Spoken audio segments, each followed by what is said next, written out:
Donc, le Bezrat Hashem, la Gemara de ce matin, Menachot, la page 11a. Amarle Abaye le Rava Ketzad Komsim. Abaye, il pose la question à Rava. Comment on fait la kmitza? C'est quoi la kmitza? Si on veut le voir sur le plan quotidien, la femme, quand elle pétrit sa chala, okay? Elle met de la farine, une certaine quantité de farine. Pour le séfarade, c'est 9 caps, 9 tasses. Pour les ashkénazes, 14. Okay? Maintenant, on mélange de l'eau, on fait une pâte, et la femme prélève un morceau. Avec le paume de la main, elle prélève un morceau. Elle dit, Arezo chala trouma, ça c'est la chala, ça c'est la trouma, et ensuite elle brûle. Dans Beth Amikdash, il faisait la même chose. Mais dans la Beth Amikdash, ça s'appelle kmitza. Ça veut dire le prélèvement de la pâte, ça s'appelle kmitza. Dit Abaya Rava, ketzad komtzim. Comment est-ce qu'on fait cette kmitza? Amarle, que des kamtzinchi, comme tout le monde le fait. Est-ce que tu as jamais vu ta femme faire le halal? C'est la même chose. Alors il lui dit, je comprends pas. Ça s'appelle kmitza. Ça s'appelle pas prélèvement. Ken? Afracha. Comment on dit? On dit pas kmitza chala. On dit afracha chala. Les afriches. De séparer, de prélever. Mais ici, dans Beth Amikdash, ça s'appelle kmitza. Dans ce cas, kmitza, ça se réfère à un doigt parmi les 5 doigts. Nous avons l'auriculaire, qui est zeret, l'annuaire, ken, qui est etzba, ken. Après, kmitza. Après, tu as le majeur, ken, qui est amma. Après, tu as l'index, qui est etzba. Et tu as le pouce, qui est bohen.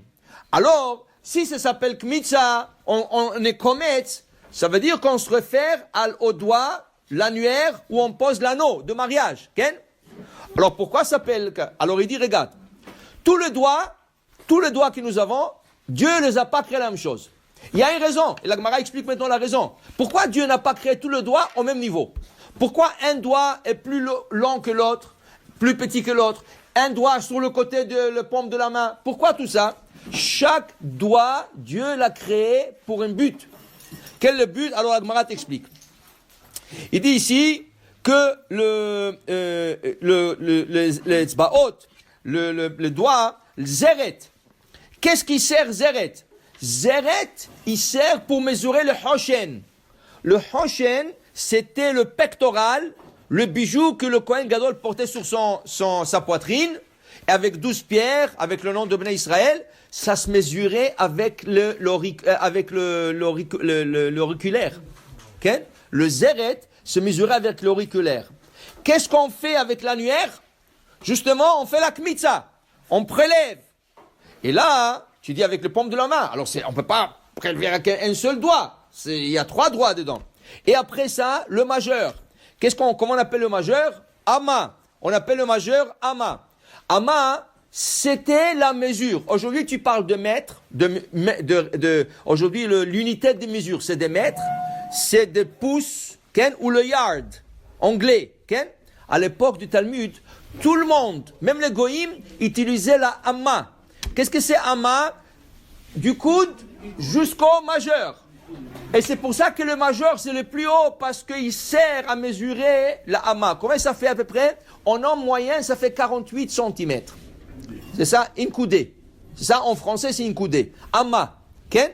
Maintenant, tu as le etzba. Avec le etzba, qu'est-ce que tu fais avec l'index? Dans le Beth Amikdash, le Kohen prenait le sang, il aspergeait. Soit le misbéach, soit un homme qui est impur. Et qu'est-ce qu'on fait avec le pouce? Pourquoi le pouce? Le pouce, c'est pour asperger quelqu'un qui est devenu lépreux. Quelqu'un qui a eu la lèpre, on lui asperge le pouce. Et le Kohen, quand il s'initie et il s'initie au travail du Beth Amikdash, on lui met de l'huile sur le pouce. Alors, tu vois, tous les 5 doigts, ils sont pas pareils parce que chacun, c'est une fonction. Et là, tu m'as dit kmitza, mais kmitza, c'est l'annuaire. Et l'annuaire, comment il fait la kmitza? Non, il dit, regarde, je vais t'expliquer. Kmitza, pourquoi on appelle ça kmitza et pas prélèvement? Parce que l'annuaire, il te dit la limite de la pâte. Qui veut dire, quand tu mets la main dans la pâte, tu prends en paume de la main, tu fermes bien les 3 doigts, l'annuaire, le majeur et l'index, tu fermes bien sur le paume de la main, qu'est-ce qui va arriver? Il y aura de la pâte qui va dépasser le paume de la main de 2 côtés. Alors maintenant, qu'est-ce qu'il faut que le Kohen fasse? La kmitza, c'est la limite. Kmitza, c'est la limite. Alors qu'est-ce qu'il faut qu'il fasse? Avec son annuaire, Et avec son auriculaire, il faut qu'il égalise. Il enlève l'excès de la pâte du côté droit. Et avec son pouce, il faut qu'il enlève l'excès l'excès de pâte de l'autre côté. Je dis la Gemara, Vezohi avoda kashash b'amikdash. Ça, c'est le travail le plus dur de Beth Amikdash. Vous savez que le Kohanim, il allait dans une école spéciale à l'âge de 25 ans pour étudier toutes les lois de Kohanim. Le Kohen, il a la responsabilité de savoir tout le type d'animaux. Qu'est-ce que c'est une chèvre? Qu'est-ce que c'est un mouton? Qu'est-ce que c'est une femelle? Et qu'est-ce que c'est un mâle? Quand est-ce qu'on sacrifie une femelle comme sacrifice? Quand est-ce qu'on sacrifie un mâle? De quel niveau on sacrifie? En bas du fil rouge qui était sur l'autel ou en haut du fil rouge? Et en plus de ça, il apprenait beaucoup de choses. La kmitza, c'est la plus dure. Pourquoi c'est la plus dure? La pâte, c'est élastique.